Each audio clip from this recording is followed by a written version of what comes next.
এই নবীকে কেন সিংহের সাথে তুলনা করা হতো? বাবেল শহরের রাজা ছিলেন দারিয়াস। তিনি নবী দানিয়াল আলাইহিসসালামের বুদ্ধি দেখে তাকে রাজ্যের উচ্চ একটি পদ দেওয়া হয়। নবী দানিয়াল তিনি নিয়মিত আল্লাহ তাআলার ইবাদত করত।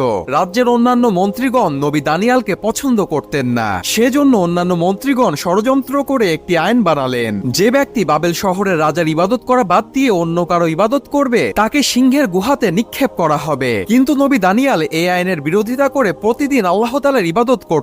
এইটা যখন রাজার কানে গেল দানিয়াল তার বানানো আইন লঙ্ঘন করেছে, তখন তিনি রাগান্বিত হয়ে নবী দানিয়ালকে ক্ষুধার্ত সিংহের গুহাতে নিক্ষেপ করলেন। আর আল্লাহ তাআলার নির্দেশে ফেরেশতা সিংহের মুখ বন্ধ করে দিলেন। সিংহের গুহাতে কয়েকদিন কাটানোর পর নবী দানিয়াল সেখান থেকে সুস্থ অবস্থায় বের হয়ে আসলেন। আর এই অলৌকিক দৃশ্য দেখে রাজা দারিয়াস আল্লাহর উপর ঈমান আনলেন। আর এই ঘটনাটি ইহুদি ও খ্রিস্টানের কিতাবে উল্লেখ করা হয়েছে, যদিও ইসলামে দানিয়াল নবীর কথা বলা হলেও এই ঘটনাটি উল্লেখ করা নেই।